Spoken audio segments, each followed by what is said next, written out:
దేవుని బిడ్డలారా, మనిషి జీవితంలో నాకు అనిపిస్తుంది ఎక్కడ కలవరం ఉండదు. రాజు మొదలుకొని కలవరం ఉందా? రాజుకు కలవరం ఉందంట. రాజును గురించి ఏమని చెప్తాం? రాజు అనుకుంటే కొండ మీద ఉన్న కోతైనా వస్తుంది అంటారు.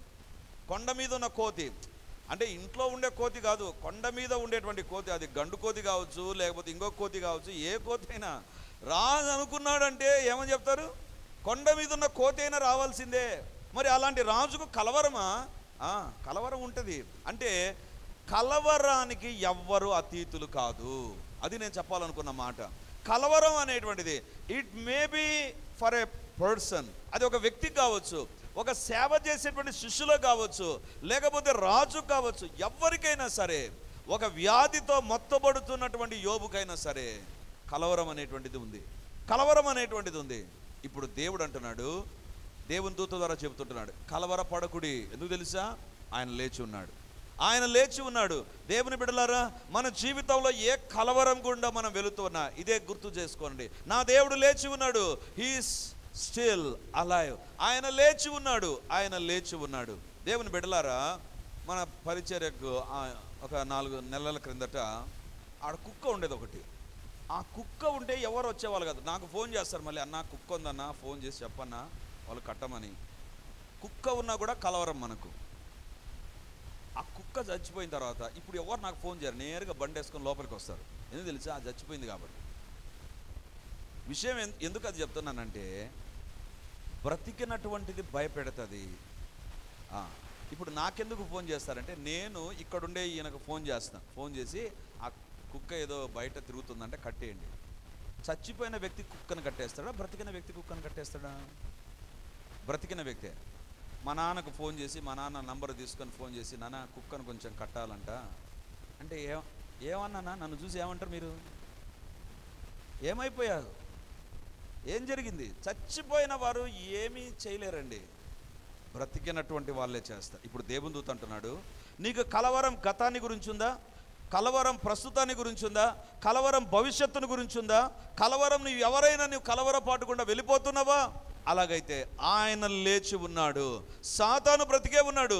సాతాను కూడా గర్జించే సింహంలో ఎవరిని మృంగుదని తిరుగుతూ ఉండగా, నీ దేవుడు చనిపోయినటువంటి దేవుడు అయితే నీకు ప్రయోజనం లేదు. అందుకే దేవుని దూత అంటున్నాడు, ఆయన లేచి ఉన్నాడు. ఆయన లేచి ఉన్నాడు కాబట్టి నో నీడ్ టు ఫియర్.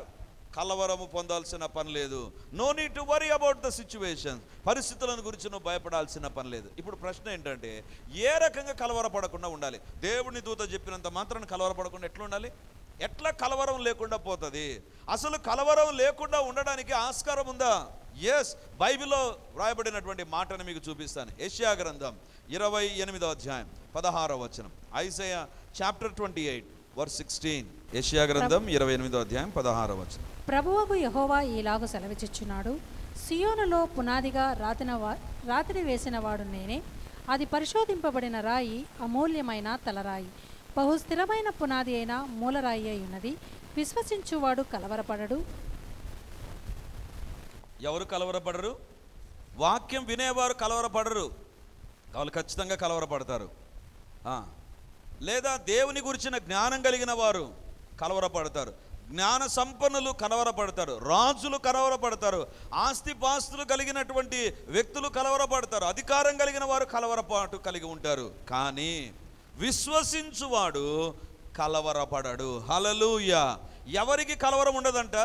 ఎవరైతే విశ్వసిస్తారో వారికి కలవరం ఉండదంట.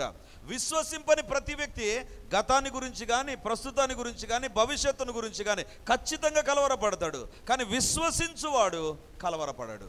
దేవుని బిడ్డలారా, నా దేవుడు లేచి ఉన్నాడు, నా దేవుడు నాతోనే ఉన్నాడు, నా దేవుని వాగ్దానాలు ఉన్నాయి, నా దేవుడు సజీవుడుగా ఉన్నాడు, నా దేవుడు ప్రతి పరిస్థితిని, నా తలంపులను, నా ఎదుట ఉండే ప్రస్తుత పరిస్థితులను, జరగబోయేటువంటి కాలాన్ని, రాబోయేటువంటి కాలాన్ని కూడా నా దేవుడు శాసించగలడు, నా దేవుని పైన నేను విశ్వాసం ఉంచున్నాను అనేటువంటి వ్యక్తి మాత్రమే కలవరపడాడు. అసలు ఎందుకు కలవరపడకూడదు అంటే పైన చూడండి ఏమని రాయబడిందో. 16వ వచనం, యెషయా గ్రంథం 28:16. ప్రభువు యెహోవా ఇలాగు సెలవిచ్చుచున్నాడు, సియోనులో పునాది రాతిని వేసిన వాడను నేనే. అది పరిశోధింపబడిన రాయి, అమూల్యమైన తలరాయి, బహుస్థిరమైన పునాది అయిన మూలరాయి అయి ఉన్నది. ఇక్కడ దేని గురించి మాట్లాడుతున్నాడు? కలవరపడకుండా ఉండేటువంటి వ్యక్తి విశ్వాసం కలిగిన వ్యక్తి. మరి ఎందుకు విశ్వాసం కలిగి ఉంటాడు అంటే దేవుని యొక్క వాక్యం చెప్తుంది. ఇక్కడ ఒక సంగతిని గురించి వ్రాస్తున్నాడు, పునాదిని గురించి మాట్లాడుతున్నాడండి. దేవుడు పునాది వేశాడంట. నాకు అనిపించింది పునాది వేసినంత మాత్రాన, పునాది వేస్తే కలవరపాటు రాకుండా ఎట్లుంటుంది? బిల్డింగ్ కంప్లీట్ అయితే కదా కలవరపాటు రాకుండా ఉండేది. ఇప్పుడు ఎవరైనా మన ఇంటికి వచ్చి మేము ఇండ్లు కట్టిస్తామని చెప్పేసి పునాది వేసి గమ్మున వెళ్ళిపోయారనుకో, కలవరం ఉంటుంది. యాడిపోయినాడు, ఏమైపోతుంది, ఎప్పుడు ఇండ్లు, ఎంతకాలం బాడికి కట్టాలా, ఇవి మన సమస్యలుగా ఉంటాయి. దేవుని బిడ్డలారా, దేవుని యొక్క వాక్యం చెప్తుంది పునాది వేశాడంట దేవుడు, కాబట్టి విశ్వసించువాడు కలవరపడాడు. అసలు పునాది ఎలా వేశాడు ఒకసారి చూడండి. సియోనులో పునాది రాతిని వేసిన వాడు నేనే, అది పరిశోధింపబడిన రాయి, అమూల్యమైన తలరాయి, బహుస్థిరమైన పునాది అయిన మూలరాయి అన్నది. ఎలాంటి రాయి అంట? ఆ రాయిని పరిశోధించాడంట. పరిశోధించాడు అంటే తెలుగు బైబిల్లో పరిశోధన ఉంది, ఇంగ్లీష్ బైబిల్లో చూస్తే రీసెర్చ్. ఎగ్జాక్ట్ వర్డ్ తీసుకొస్తే రీసెర్చ్. ఆ రాయి సరిపోతుందా, ఈ బిల్డింగ్కి సరిపోతుందా, ఈ నేలకు సరిపోతుందా, ఈ బిల్డింగ్ కట్టేటువంటి హైట్కి సరిపోతుందా అని పరిశోధించబడిన రాయి అది. అది పూర్తిగా పరిశోధనకు గురి అయినటువంటి రాయి. ఆ తర్వాత ఏం చేశాడంట? పరిశోధించబడినటువంటి రాయే కాదు, అది అమూల్యమైన రాయి, చాలా కాస్ట్లీ రాయిని వేశాడంట. మూడోదిగా అది స్థిరమైనటువంటి రాయి అంట. అంటే మామూలు రాయి కాదు, అంటే భూకంపం వచ్చినా దానిని ఏం చేయలేదు అలాంటి రాయి. అంటే పునాది దగ్గర దేవుడు ఎలాంటి కేర్ తీసుకున్నాడంటే అట్మోస్ట్ కేర్ తీసుకున్నాడండి. తీసుకొని ఆ రాయిని అక్కడ వేశాడంట. ఇప్పుడు నెక్స్ట్ లైన్ ఉంటుంది, విశ్వసించువాడు కలవరపడాడు. పునాది రాయిని మనం అంత జాగ్రత్తగా ఏం చూడమండి. ఇప్పుడు మీరు ఒక ఇల్లు కొన్నారనుకోండి, ఇల్లు కొన్నారంటే చూస్తారు, బాగా చూసి పక్కింటోళ్ళని అడిగి వేరే వ్యక్తులను అడిగి ఇండ్లు కొనుక్కోవచ్చు అని అడుగుతారు. అంతేగాని పునాది తవ్వి పునాదిలో ఏం రాయి వేసాడని చూస్తారా? ఎందుకు తెలుసా? మనకు అంత ఉండదు, కానీ దేవుడు పునాది వేశాడంట. ఆ పునాది అమూల్యమైన రాయి వేసాడంట, పరిశోధించబడిన రాయి వేసాడంట, స్థిరమైనటువంటి రాయి. ఆ రాయి వేస్తే ఏ భూకంపం కూడా ఏం చేయలేదు. అలాంటిది భూమి లోపల ఉండే రాయి కోసమే చేశాడంట. మరి నాకు అనిపించింది, పునాది వేసేసి ఆపేసావు ప్రభువా? పునాది వేసి ఆపేసావా? పునాది వేసి తూచన్నవా ఏమన్నా నువ్వు వెళ్ళిపోయావా? కాదు. దీని ఎక్స్టెన్షన్ ఎక్కడుంటుంది తెలుసా? పేతురు రాసినటువంటి మొదటి పత్రిక 2వ అధ్యాయం 4వ వచనం 5వ వచనం. పేతురు రాసిన మొదటి పత్రిక 2వ అధ్యాయం 4, 5 వచనం. మనుషుల చేత విసర్జింపబడినను దేవుని దృష్టికి ఏర్పరచబడినదియు అమూల్యమును సజీవమునైన రాయగు ప్రభువునద్దకు వచ్చిన వారై యేసుక్రీస్తు ద్వారా దేవునికి అనుకూలములగు ఆత్మ సంబంధమైన బలులు నర్పించుటకు పరిశుద్ధ యాజకులుగా ఉండునట్లు మీరును సజీవమైన రాళ్ల వలె ఉండి ఆత్మ సంబంధమైన మందిరముగా కట్టబడుచున్నారు. అక్కడ పునాది, ఇక్కడ కట్టబడ్డాం. అంటే ఎందుకు ఈ మాటను చెప్తున్నాడంటే, నేను పునాది వేసి ఆపేసే వ్యక్తిని కాదు, పునాది వేసిన తర్వాత పునాది విషయంలోనే చాలా జాగ్రత్త, కాబట్టి కలవరపడవద్దు. రెండవదిగా అది పునాదితో ఆపేసే వ్యక్తిని కాదు, అది మందిరముగా కట్టబడడానికి, కంప్లీట్ అవ్వడానికి, అది దాని ఉద్దేశం నెరవేరినంత వరకు దాన్ని వదిలిపెట్టను నేను. దేవుని బిడ్డలారా, దేవుడు ఎలాంటి వాడు తెలుసా? నీ జీవితంలో డే 1 నుంచి చివరి రోజు వరకు నీతో ఉంటాడు దేవుడు. అందుకే గత వారంలో సందేశం విన్నా కదా, సదాకాలం మీతో ఉంటాను నేను. ఈ దేవుడు కష్టాల్లో వదిలేసే దేవుడు కాదు, కరోనా వచ్చినప్పుడు మిస్ అయిపోయేటువంటి దేవుడు కాదు, లేకపోతే సూర్యగ్రహణమో చంద్రగ్రహణం వస్తే ఆ మందిరానికి తలుపులేసేటువంటి దేవుడు కాదు. ఈయన యాబ్సెంట్ అయిపోయేటువంటి దేవుడు కాదు, ఈయన నిద్రపోయేటువంటి దేవుడు కాదు. ఈయనకు ఒక పాట పెట్టి లేపాల్సిన పని లేదు. ఉదయాన్నే ఆయన కునుకడు నిద్రపోడు, ఆయన సజీవుడుగా ఉన్నటువంటి దేవుడు. ఆయన ప్రారంభించే దేవుడు మాత్రమే కాదు, ఆయన కొనసాగించి ముగించేటువంటి దేవుడు. ఇప్పుడు ఆ కింద లైన్ చదువుతాము, విశ్వసించువాడు కలవరపడాడు. నీ జీవితంలో ఏదో ఒకటి మాత్రమే చేసే దేవుడు కాదు, ఆయన స్థిరముగా ఉండేటువంటి వ్యక్తిగా నిన్ను మార్చి నువ్వు సంపూర్తిగా కట్టబడి నీ జీవితంలో నువ్వు అనుభవించాల్సిన ప్రతిదాన్ని సంపూర్తిగా అనుభవించడానికి ఈ దేవుడు సహాయం చేస్తాడు. కాబట్టి ఆ దేవుని ఎవరైతే విశ్వసిస్తారో వాళ్ళు కలవరపడరు. నీ జీవితంలో గతాన్ని గురించిన కలవరమా, ప్రస్తుతాన్ని గురించిన కలవరమా, భవిష్యత్తును గురించిన కలవరమా, ఏదైనా సరే దేవుని నేను విశ్వసిస్తే నా దేవుడు ఉన్నాడు, నా దేవుడు సహాయం చేస్తాడు I believe in the lord, I don't believe in the situation. ఇప్పుడున్న పరిస్థితులను నేను నమ్మను, ఇప్పుడు సాతాను లేదా వ్యక్తులు తీసుకొని వచ్చినటువంటి పరిస్థితులను నేను నమ్మను. My God is with me. నా దేవుడు చనిపోయి సమాధి చేయబడిన దేవుడు కాదు, నా దేవుడు మృతుడు కాదు, నా దేవుడు సజీవుడుగా ఉన్నాడు, ఆయన లేచి ఉన్నాడు. ఆయన సమాధిలో ఉంటే నేను కలవరపడాలి, ఆయన సమాధిలో లేడు, సదాకాలం నాతో ఉంటానన్నాడు. నేను కలవరపడను. దేవుని బిడ్డలారా, ఇది మన జీవితాల్లో ఉండాల్సింది, ఇది మన జీవితాల్లో ఉండాల్సింది. నీ జీవితంలో నిన్ను కలవరపరిచే పరిస్థితులు ఏ వచ్చినా కూడా నువ్వు చెప్పాల్సింది ఇదే, నా దేవుడు సజీవుడు కాబట్టి నేను కలవరపడను. ఎందుకు తెలుసా? నన్ను కలవరపడనీయకుండా చేసే దేవుడు ఆయన. హల్లెలూయా, హల్లెలూయా. ఎలాంటి పరిస్థితి నీలో వచ్చినా నీ విశ్వాసముతో నీవు స్పందించాలి. విశ్వాసము ద్వారా స్పందించే వ్యక్తిగా నువ్వు ఉండాలి. దేవుని బిడ్డలారా, మన జీవితంలో ఎలాంటి పరిస్థితులు వచ్చినా నీ జీవితంలో తెలుసుకోవాల్సింది, నా జీవితంలో ఉండాల్సింది ఏంటంటే I believe in the lord. నేను దేవుని నమ్ముతాను. బైబిల్లో ఉండే ఆది కాండం నుంచి ప్రకటన గ్రంథం వరకు ఎవరినైనా మీరు చూడండి, ప్రతి ఒక్క దేవుని బిడ్డకు సమస్యలు వచ్చాయి, ప్రతి ఒక్క వ్యక్తికి కష్టాలు వచ్చేసాయి, ప్రతి ఒక్క వ్యక్తి డిస్టర్బెన్స్ గుండా వెళ్ళినటువంటి వ్యక్తే. ప్రతి వ్యక్తి కూడా ఆయా సందర్భాల్లో సాతాను వారిని జల్లడబట్టాలని చూశాడు. అలాంటి పరిస్థితులు కూడా వెళ్ళారు. కానీ అందరూ చేసింది ఒకటే, విశ్వసించారు. అందుకే ఈ విశ్వసించిన వారి జాబితానే హెబ్రీ 11లో రాశాడు. హెబ్రీ 11లో రాశాడు. అంటే హేబేలు మొదలుకొని అందరి గురించి లిస్ట్ అవుట్ చేస్తూ వచ్చాడండి. ప్రతి పరిస్థితిలో మనిషికి కలవరం అనేటువంటిది వస్తూనే ఉన్నింది. కానీ ఎప్పుడైతే ఆ వ్యక్తి ప్రభు వైపు చూసి, ప్రభా నువ్వు ఉన్నావు ప్రభా, నువ్వు సమస్తాన్ని నాకు నెరవేర్చగలవు ప్రభా, ఆశీర్వదించగలవు ప్రభా అని ఎప్పుడైతే దేవుని వైపు చూచారో దేవుడు కార్యాలను చేయడం ప్రారంభించాడు. ఇది నాన్న కలవరపాటు గురవుతున్న ప్రతి సందర్భంలో చెప్పాల్సింది ఒకటే, నా దేవుడున్నాడు, సహాయం చేస్తాడు, నా దేవుడున్నాడు, అవసరతలు తీరుస్తాడు, నా దేవుడున్నాడు, నన్ను విడిపిస్తాడు, నా దేవుడున్నాడు. అంటే నీ జీవితంలో కలవరపరిచే పరిస్థితులపై నుంచి దేవుని వైపు నీ దృష్టి మరలాలి. దేవుని బిడ్డలారా, ప్రపంచంలో ఎవ్వరూ చేయలేని ఒక కార్యాన్ని పేతురు చేశాడు. ఏంటి తెలుసా? నీటిపైన నడిచాడు. నీటిలో ఈదులాడే వాళ్ళని చూసాం, తేలియాడే వాళ్ళని చూసాం. డెడ్ సీ దగ్గర, మృత సముద్రం దగ్గరికి పోతే అక్కడ చెప్తారు పడుకొని పేపర్ చదువుకోవచ్చు అంట. అంటే మనిషి మునిగిపోడు అక్కడ.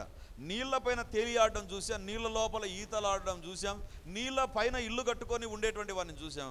కానీ నీళ్ళపైన నడిచిన వాళ్ళు ఎవరు లేరు. భారతదేశంలో ఒక 20-30 సంవత్సరాల కిందట ఒక వ్యక్తి ఛాలెంజ్ చేశాడు. ఏంటి ఆ ఛాలెంజ్ తెలుసా? యేసు ప్రభు 2024 సంవత్సరాల కిందట సముద్రం మీద నడిచాడు అంటున్నాడు. నాకు కూడా అతీతమైన శక్తులు ఉన్నాయి, నేను కొన్ని సాధించాను, నేను కూడా నడవబోతున్నా. పబ్లిసిటీ విపరీతంగా జరిగిందండి, విపరీతంగా జరిగింది. అందరూ చూడ్డానికి వచ్చారు. ఆయన తను సిద్ధపడి వచ్చాడు. విషయం ఏంటి తెలుసా? నీళ్ల పైన నడవాలని అడుగేశాడు. ఫస్ట్ స్టెప్లోనే కింద పడ్డాడు. కానీ ఎలాంటి ప్రయత్నం చేయకుండా, ఎలాంటి సాధనం చేయనటువంటి పేతురు యేసు వైపు చూస్తూ నడిచాడు నీళ్ళపైన. నీ జీవితంలో నడవలేవక్కడ, కానీ నడవడానికి ఏంటి పేతురు ఏం పని చేసింది? నేను దేవుని వైపు చూస్తూ ఉన్నా, ఈ సముద్రం వైపు చూడలేదు, గాలి వైపు చూడలేదు, యేసు వైపు చూస్తూనే ఉన్నా. నా జీవితంలో నేను ముందుకెళ్తూ పోయాను. కానీ ఎప్పుడైతే నా దృష్టిని దేవునిపై నుంచి ఈ గాలిపైకి మరల్చానో, లేకపోతే డిస్టర్బ్గా ఉన్నటువంటి సముద్రం పైకి నేను మరల్చానో, ఐ బిగాన్ టు సింక్. నేను మునిగిపోయాను. విశ్వాసము కర్తైన యేసు వైపు చూచినంత వరకు విశ్వసించినటువంటి వ్యక్తిగా కలవరపడలేదు. ఎప్పుడైతే దేవుని చూడకుండా ఒక్కసారి చూడడం ప్రారంభించాడో, కలవరపాటుకు కేరాఫ్ అడ్రస్గా పేతురు మునిగిపోయాడు.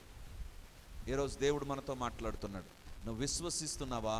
నీ పరిస్థితుల మధ్య, నీ తలంపుల మధ్య, నీ ఆలోచనల మధ్య, నీకు వచ్చే కళల మధ్య. ఎస్, నిజంగా కళలు కొన్ని సందర్భాల్లో కలవరపాటు గురి చేస్తాయి. మనకు వచ్చేటువంటి కళలు కొన్ని సందర్భాల్లో చాలా డిస్టర్బ్ చేస్తాయండి. గుర్తుంచుకోండి, కళ మీ జీవితంలో దేవుడిచ్చిందని చెప్పడానికి 2 కారణాలు చెప్తాను. ఆ కళ వచ్చిన తర్వాత చాలా మనసులో పీస్ ఉండదండి, చాలా డిస్టర్బ్ అయిపోయి ఉంటాం. అదే కళ మరొకసారి వచ్చినా కూడా అది దేవుడిచ్చాడని నమ్మండి. కలవరపాటు కొన్ని సందర్భాలలో కళలో కూడా కలుగుతుంది. ఎక్కడ జరిగినా విశ్వసించువాడు కలవరపడడు. హల్లెలూయా, హల్లెలూయా, హల్లెలూయా. సాతాను మన జీవితాల్లో ఏదో ఒక రకంగా కలవరపాటు గురి చేస్తాడు. ఒకవేళ ఒక వ్యక్తి ద్వారా ఏదైనా కలవరపాటు గురవుతున్నావా? అది ఎవరైనా సరే దేవుడు ఈరోజు ఒక వాగ్దానం ఇస్తున్నాడు. చూడండి, గలతీలకు రాసిన పత్రిక 5వ అధ్యాయం 10వ వచనాన్ని చదువుకుందాం. మీరెంత మాత్రమును వేరుగా ఆలోచింపరని ప్రభువునందు మిమ్మను గూర్చి నేను రూఢిగా నమ్ముకొనుచున్నాను. మిమ్మను కలవరపెట్టుచున్నవాడు ఎవడైనను వాడు తగిన శిక్షను భరించును. సాతాను దూతల సమూహమా, ఒక అధికార, who ever he may be, నిన్ను కలవరపరిచేటువంటి పరిస్థితుల్లో దేవుని వైపు చూసి, దేవా నువ్వు ఉన్నావు ప్రభా, నువ్వు చాలు ప్రభా, రాజా ఇందును గూర్చి ప్రత్యుత్తరం ఇవ్వాలన్న చింత మాకు లేదు. శద్రక్ మేషక్ అబేద్నెగోలు చెప్పిన మాట, ఈ మండుచున్న వేడిమిగల అగ్నిగుండంలో వేస్తావా, వేయి, పర్వాలేదు, మా దేవుడు రక్షించడానికి సమర్థుడు. ఒకవేళ ఆయన రక్షించకపోయినా పర్వాలేదు, నీ దేవతకు మాత్రం మొక్కం, నీ విగ్రహానికి మొక్కం. మేము దేవుని బిడలారా, ఎప్పుడైతే వారు విశ్వాసములో స్థిరంగా నిలబడ్డారో దేవుడు వారి కోసం అగ్నిగుండంలోనికి దిగి వచ్చాడు. ఈరోజు నా దేవుడు నీతో మాట్లాడే మాట ఏంటి తెలుసా? నీవు కలవరపడుతూ ఉన్నటువంటి సందర్భంలో నీ కలవరపాటు పరిస్థితుల వైపు చూడకుండా దేవుని వైపు చూచే వ్యక్తివైతే దేవుడు చేసే కార్యం ఏంటి తెలుసా? నీకు వ్యతిరేకంగా ఉన్న వ్యక్తి పైన దేవుడు పని చేస్తాడు. హల్లెలూయా, హల్లెలూయా. ఈరోజు దేవుడు మనతో మాట్లాడుతుంటున్నాడు. మన జీవితాలను పరీక్షించుకుందాం. ఏ కలవరపాటు కూడా నువ్వు వెళుతూ ఇక్కడికి వచ్చావో నాకు తెలియదు. ఈరోజు నా దేవుడిచ్చే మాట, ఆయన లేచి ఉన్నాడు కాబట్టి కలవరపడకుడి. ఆయన లేచి ఉన్నాడు కాబట్టి కలవరపడద్దు. ఆయన బ్రతికే ఉన్నాడు, ఆయన సజీవుడుగా ఉన్నాడు, ఆయన జీవించుచున్నాడు, మనతో ఉన్నాడు, మనకు వాగ్దానాలు ఇచ్చాడు, మనల్ని విడిచిపెట్టనని సెలవిచ్చిన దేవుడు. నిన్ను విడువను, నిన్నెన్నడూ ఎడబాయను. కానీ మన జీవితాల్లో సమస్యలు చూసినప్పుడు దేవుడు ఎక్కడికి పోయాడు, ఏమైపోయాడు, దేవుడు ఎప్పుడు కరుణిస్తాడు, మన డైలాగులు ఇవి ఉంటాయి. కానీ దేవుడు చెప్పే మాట ఏంటి తెలుసా? విశ్వసించు, కలవరపడవను. విశ్వసించు, కలవరపడవు. విశ్వాసం అనేటువంటిది ఏంటి తెలుసా? అక్కడ ఉండదు కానీ నమ్ముతుంది అక్కడ ఉంటుందని, అదే విశ్వాసం. నేను ఎప్పుడు చెప్తూ ఉంటాను ఎగ్జాంపుల్, అర్థం కావడానికి మరొకసారి చెప్పి నేను ముగిస్తాను. మనము గ్లూకోజ్ ప్యాకెట్ కొనుక్కొని రమ్మన్నాం అనుకుందాం.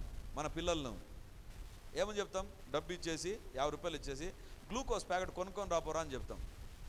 పోయి ఆ అబ్బాయి కొనుక్కొని వస్తాడండి. కొనుక్కొని వస్తాను, దాన్ని ప్యాకెట్ ఓపెన్ చేసి గ్లాస్లో వేసేసి నీళ్లు కలుపుకొని తాగేస్తాం. ఒకవేళ నేను అడిగాను అనుకో, మీరు తాగింది గ్లూకోజేనా అంటే ఏమంటారు మీరు? గ్లూకోజే అంటే. మీరు ఏమైనా ఆ గ్లూకోజ్ ప్యాకెట్ కొన్న తర్వాత కొంచెం తీసుకొని టెస్టింగ్ పంపించి టెస్టింగ్లో రిజల్ట్ వచ్చిన తర్వాత ఇది గ్లూకోజ్ అని వచ్చిన తర్వాత అప్పుడు తాగుతారా? లేకపోతే గ్లూకోజ్ ప్యాకెట్ అడ్వర్టైజ్మెంట్లో ఉన్నట్టుగా చూసి తాగేస్తారా? అదే విశ్వాసం అంటే. టెస్ట్కి పంపరు నువ్వు, నీ బ్లడ్కైనా టెస్ట్కి పంపుతావు కానీ గ్లూకోజ్ ప్యాకెట్కి మాత్రం టెస్ట్కి పంపవు. నువ్వు ఎందుకు తెలుసా? నమ్ముతావు. అదే విశ్వాసం. దాంట్లో ఉన్నది గ్లూకోజే, తెల్లగా ఉంది కాబట్టి అది చక్కెర కాదు, అది ఉప్పు కాదు, అది గ్లూకోజే అని నమ్మి నువ్వు ఏం చేస్తావు? తాగి గ్లూకోజ్ నీ శరీరంలోనికి వచ్చింది అని, శక్తి వచ్చిందని నమ్ముతావు నువ్వు. కానీ దేవుని దగ్గర మాత్రం దేవుడు ఉన్నాడు నీతో, నీ విషయంలో కలవరపడకుండా చేయగలిగిన దేవుడు అని విశ్వాసం మాత్రం లేదు. ప్యాకెట్ పైన విశ్వాసం ఉంది కానీ ప్రభు పైన లేదు మనకు విశ్వాసం. ఎందుకు మన జీవితాల్లో ఇంకా కలవరపాటు ఉంది తెలుసా? We don't have a faith. విశ్వాసం లేదు మనకు, దేవుని పైన విశ్వాసం లేదు. ఏ పరిస్థితులైనా నా దేవుడు చాలిన దేవుడు, నాకు చాలిన దేవుడు, నాకు సహాయం చేసేటువంటి దేవుడు, నా దేవుడు గొప్ప కార్యాలు చేస్తాడు. ఎప్పుడైతే నువ్వు నమ్ముతావో నీ జీవితంలో కార్యాలు జరుగుతాయి. దేవుని బిడ్డలారా, రిడీమర్ పరిచర్యలో దేవుడు ఇచ్చినటువంటి ధైర్యం ఏదైనా ఉందంటే అదే, అంతకంటే ఇంకోటి వేరొకటి లేదు. దేవుని బిడ్డలారా, దేవుని యొక్క నామమందు ఎన్నో సవాళ్ళు మనం ఎదుర్కోవాల్సి వస్తుంది. ఎన్నో సవాళ్ళు మన ఎదుటికి వచ్చాయి. వచ్చినప్పుడంతా చేసింది ఒకటే, విశ్వసించడం ప్రారంభించాం. దేవుడు ఇస్తాడు, ఇచ్చేసాడు దేవుడు, అంతే. దేవుడు దాంట్లో వెనుకాడడు. విశ్వసించువాడు కలవరపడాడు. ఎందుకు తెలుసా? నీ విశ్వాసం మనిషి పైన అయితే దేవుడు పట్టించుకోడు, నీ విశ్వాసం దేవుని పైన కాబట్టే దేవుడు పట్టించుకుంటాడు. దేవుని బిడ్డలారా, నీ జీవితంలో నువ్వు విశ్వసించు, నా దేవుడు చేస్తాడు. ఆ కలవరపాటులో దేవుడు ఇంటర్ఫియర్ అవుతాడు.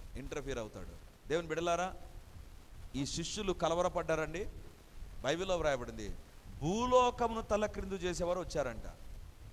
కిటికీలు తలుపులు మూసుకొని భయపడుతున్నటువంటి వీరు భూలోకాన్ని తలక్రిందులు చేసేవాళ్ళు వచ్చారు. వీళ్ళు ఏమని చెప్పారు? భయపడేవారు వచ్చారని చెప్పలేదు. ఎందుకు తెలుసా? శిష్యులు ఒకటి నమ్మినారు, దేవుడు మాతో ఉంటాడు, దేవుడు మాకు ఈ పరిచర్యను అప్పగించాడు, దేవుడు మాకు ఈ బోధించే పరిచర్య లేకపోతే సువార్త సేవ విడిపించే పరిచర్య దేవుడు మాకు ఇచ్చాడు. ఆయనను గురించి ప్రకటించకుండా, పునరుత్థానుడైన యేసయ్యను మేము ప్రకటించకుండా ఉండలేము అని చెప్పి వాళ్ళు ముందుకెళ్ళారు. అందుకే వారిని గురించి చెప్పినటువంటి మాట, వీరు భయపడ్డారు, వీరు కలవరపడ్డారు, వీరు వేస్ట్ క్యాండిడేట్ అని చెప్పాల, భూలోకాన్ని తలక్రిందులు చేశారు. ఈరోజు ప్రభు మనతో మాట్లాడుతున్నాడు. దూత అంటున్నాడు, కలవరపడకుడి, ఆయన లేచి ఉన్నాడు, ఆయన లేచి ఉన్నాడు, ఆయన సజీవుడుగా ఉన్నాడు. ఈరోజు నీ కలవరపాటు ఏదో నీకు తెలుసు. ఏ కలవరపాటు కూడా ఇక్కడికి వచ్చావో, ఏది మనస్సులో నిన్ను డిస్టర్బ్ చేస్తున్నా ఇక్కడికి వచ్చావో నీకు తెలుసు. ప్రభు నీతో మాట్లాడుతుండగా దేవునిందు విశ్వాసం ఉంచు. ఒకవేళ దేవునిందు విశ్వాసం సన్నగిల్లిపోతుంటే ఒక ప్రార్థన చేయి, దేవా నా విశ్వాసాన్ని వృద్ధి పొందించు. అవసరమైన విశ్వాసం నాకు లేదు ప్రభా, నా విశ్వాసాన్ని పెంచు ప్రభా. నాకు అనుమానాలు పెరిగిపోతున్నాయి, అవిశ్వాసం పెరిగిపోతుంది, విశ్వాసం పెరగలేదు ప్రభా, నా విశ్వాసాన్ని వృద్ధి పొందించు ప్రభా. బైబిల్లో ఉంది ప్రార్థన, విశ్వాసమును వృద్ధి చేయి. దేవా నా విశ్వాసంలో నేను బలహీనుడైపోయాను. అద్భుతం కోసం ఎదురు చూడకముందు విశ్వాసం కోసం ప్రార్థన చేయండి. అద్భుతం కోసం ఎదురు చూడకముందు, దేవుని యొక్క ఇంటర్ఫీరెన్స్ కోసం ఎదురు చూడకముందు విశ్వాసం కొరకు ప్రార్థన చేయి. దేవా నాకు విశ్వాసం దయచేయి ప్రభా. విశ్వసించువాడే కలవరపడడు. నీ జీవితంలో విశ్వసించకపోతే కలవరపాటు కంటిన్యూ అవుతూనే ఉంటుంది. ఇట్లాంటి చాలా విన్నావు, కానీ ఏంటో దేవుడు జరిగించు అని అనుకున్నావా? నువ్వు విశ్వసించడంలా అవిశ్వాసంతో ముందుకు సాగుతున్నావు, కలవరపాటే ఉంటుంది. ఈరోజు దేవుని అడుగుదాం, ప్రభా నాలో అవిశ్వాసాన్ని తొలగించు, నమ్మేటువంటి ఆ స్వభావాన్ని దయచే, ఆ విశ్వాస వరము చేత నన్ను నింపు ప్రభా, నేను కలవరపడకుండా చేయి ప్రభా. ప్రభు మనతో మాట్లాడుతుండగా పాపం విషయాన్ని బట్టి కలవరపడుతున్నావా? గతంలో జరిగిన పరిస్థితులను బట్టి కలవరపడుతున్నావా? ప్రస్తుతం ఉండే పరిస్థితులను బట్టి కలవరపడుతున్నావా? భవిష్యత్తును బట్టి కలవరపడుతున్నావా? Whatever may be your disturbing situation, with faith look to the lord. ఆయన వైపు చూడు, ఆయన సజీవుడు, ఆయన మనకు సహాయం చేయును గాక. నీవు నా తోడు ఉన్నావయ్యా, నాకు భయమేల నా యేసయ్యా. నీవు నాలోనే ఉన్నావయ్యా, నాకు దిగులేల నా మేసయ్యా. నీవు నా తోడు ఉన్నావయ్యా, నాకు భయమేల నా యేసయ్యా. నీవు నాలోనే ఉన్నావయ్యా, నాకు భయమేల నా మేసయ్యా. నాకు భయమేల, నాకు దిగులేలా, నాకు చింతేలా, నాకు భీతియేలా. నాకు భయమేలా, నాకు దిగులేలా, నాకు చింతేలా, నాకు భీతియేలా. నీవు నా తోడు ఉన్నావయ్యా, నాకు భయమేల నా యేసయ్యా. నీవు నాలోనే ఉన్నావయ్యా, నాకు దిగులేల నా మేసయ్యా.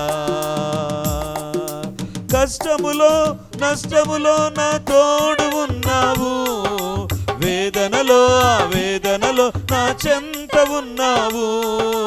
కష్టములో నష్టములో నా తోడు ఉన్నావు, వేదనలో ఆవేదనలో నా చెంత ఉన్నావు.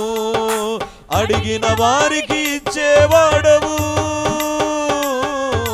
వెదకిన వారికి దొరికేవాడవు. అడిగిన వారికి ఇచ్చేవాడవు, వెదకిన వారికి దొరికేవాడు. తట్టిన వారికి తలుపులు తెరిచే దేవుడవు, తట్టిన వారికి తలుపులు తెరిచే దేవుడవు. హల్లెలూయా, హల్లెలూయా, హల్లెలూయా. శక్తి కలిగినటువంటి దేవానికి వందనాలు, ప్రభావం కలిగినటువంటి దేవానికి స్తోత్రం. హల్లెలూయా, హల్లెలూయా, హల్లెలూయా, హల్లెలూయా, హల్లెలూయా. మహత్య కలిగిన మహారాజా మీకు వందనాలు. హల్లెలూయా. ఓ స్తోత్రము తండ్రి, మీ సన్నిధి మా మధ్య ఉండగా వందనాలు. Glory, glory be to your name. పరిశుద్ధాత్మ దేవానికి వందనాలు, మీ సన్నిధిని బట్టి వందనాలు, మీ యొక్క షకీనాను బట్టి వందనాలు, నీ మహిమ ఇక్కడ ఉండగా వందనాలు తండ్రి. హల్లెలూయా. యేసయ్యా నీకు స్తోత్రము తండ్రి. ఇప్పుడు అడుగుతున్నాను ప్రభువా, యేసు నామమున ఇప్పుడు ప్రార్థన ప్రారంభిస్తున్నాను తండ్రి. నజరేయుడైన యేసయ్యా, మా జీవితాల్లో ఈ దినాన్ని మీరు ఇచ్చిన మీ సందేశమును బట్టి వందనాలు. కలవరపడకుడి, ఆయన లేచి ఉన్నాడు. యేసయ్యా నువ్వు మరణాన్ని గెలిచి తిరిగి లేచావు ప్రభువా, అందుకే మేము కలవరపడకూడదని మీరు సెలవిచ్చారు ప్రభువా. మాలో ఉండేటువంటి అవిశ్వాసాన్ని బట్టి, అల్ప విశ్వాసాన్ని బట్టి, మా ఎదుట ఉండేటువంటి పరిస్థితులను బట్టి, గతాన్ని బట్టి, ప్రస్తుతాన్ని బట్టి, భవిష్యత్తును బట్టి దేని విషయాల్లో మేము కలవరపడుతున్నా అడుగుతున్నా ప్రభా. Lord fill us with your faith, O God. నీ విశ్వాసము చేత మేము నింపబడుదుము గాక. అవిశ్వాసము తొలగిపోవును గాక. అల్ప విశ్వాసం తొలగిపోవును గాక. అవిశ్వాసపు ఆలోచనలు తొలగిపోవును గాక. అవిశ్వాస మాటలు తొలగిపోవును గాక. అవిశ్వాసపు పద్ధతులు తొలగిపోవును గాక. అవిశ్వాసపు ప్రేరేపణలు తొలగిపోవును గాక. అవిశ్వాస అపవాది యొక్క సంధింపు బంద్ అయిపోవును గాక. యేసు నామమందు, నజరేయుడైన యేసు నామమందు దైవిక కార్యములు జరుగును గాక. విశ్వాస విషయంలో మేము సమృద్ధి కలిగిన వారంగా ఉందుము గాక. విశ్వాస వరము చేత నింపబడుదుము గాక. అవిశ్వాసము తొలగిపోవును గాక. మా విశ్వాసం వృద్ధి అగును గాక. మా విశ్వాసం వృద్ధి అగును గాక. మా విశ్వాసం వృద్ధి అగును గాక. మా విశ్వాసం వృద్ధి అగును గాక. యేసయ్యా, యేసయ్యా, విశ్వాసానికి కర్తమైన మిమ్మల్ని అడుగుతుండగా అవిశ్వాసము తొలగిపోవును గాక. Let every lord unbelief be rooted out in the name of Jesus.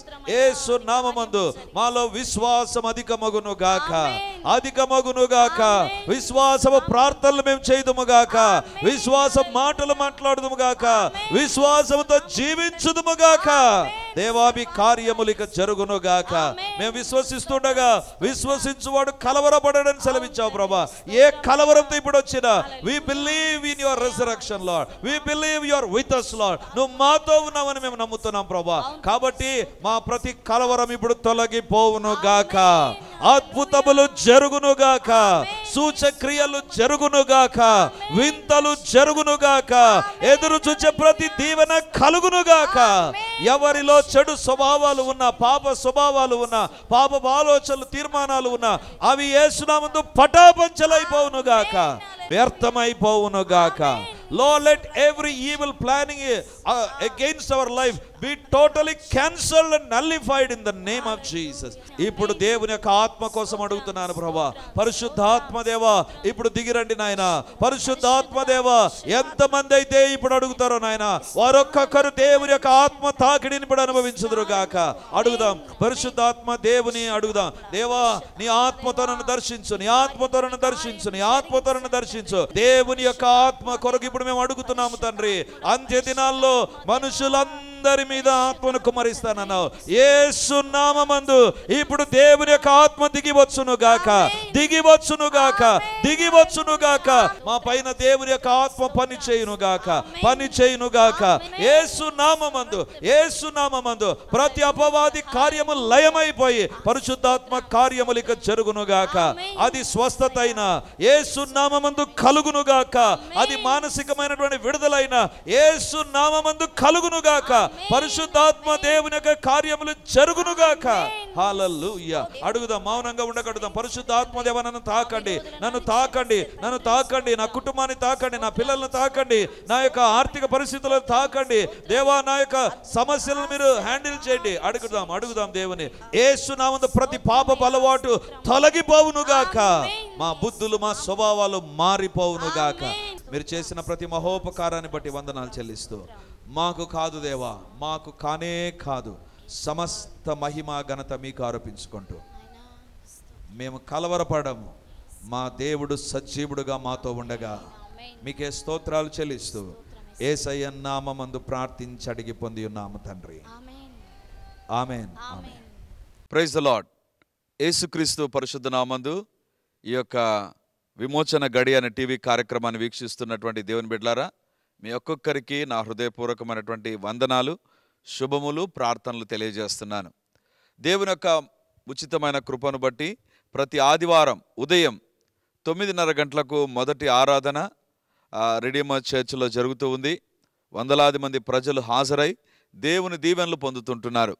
మీరు కడప చుట్టూ ఉండేటువంటి గ్రామాల్లో ఉండేటువంటి వారైతే, సమీపాన ఉండేటువంటి వారైతే ఆదివారం ఆరాధనకు తప్పకుండా హాజరై దేవుని దీవెనలు మీరు పొందాలని కోరుతుంటున్నాను. మీకోసం ప్రత్యేకంగా దేవుని యొక్క సందేశం, ప్రత్యేకమైన ప్రార్థనలు, వ్యక్తిగతంగా మిమ్మల్ని కలుసుకొని మీ గురించిన విషయాలు తెలుసుకొని ప్రార్థించాలని మేము సిద్ధంగా ఉన్నాం. కాబట్టి ఈ యొక్క రెడీమర్ చర్చ్ కడప నడిబొడ్డున ఉండేటువంటి కోట్రేడి సర్కిల్ దగ్గర నారాయణ కాలేజ్ ఎదురుగా ఉండేటువంటి ఇంతకుముందు ఉన్నటువంటి స్టార్ థియేటర్లో ఇప్పుడు జరుగుతూ ఉంది. కాబట్టి తప్పకుండా ఇతర ప్రాంతాల నుంచి వచ్చే వారికి కూడా బస్ ఫెసిలిటీ కూడా చాలా దగ్గరగానే ఉంటుంది. కాబట్టి తప్పకుండా మీరు మీ కుటుంబాలు హాజరై ఈ వాక్యపు దీవెనలు, ప్రార్థనా శక్తిని, దేవుని యొక్క అద్భుతమైనటువంటి సన్నిధిని ప్రతి ఆదివారం ఉదయం 9:30కు జరిగేటువంటి ఆరాధనలో హాజరై దేవుని దీవెనలు పొందాలని కోరుతూ ఉన్నాను. సాయంత్రం 7 గంటలకు కూడా 2వ ఆరాధన ఉంటుంది. తప్పకుండా ఈ 2 ఆరాధనలకు మీరు హాజరై దేవుని దీవెనలు పొందాలని కోరుతూ ఉంటున్నాను. మరిన్ని వివరాలకు ఈ కింద కనబడుతున్నటువంటి నంబర్ 9845669572 లేదా 9440407722కు మీరు కాల్ చేసి వివరాలు తెలుసుకోవాల్సిందిగా కోరుతున్నాను. God bless you.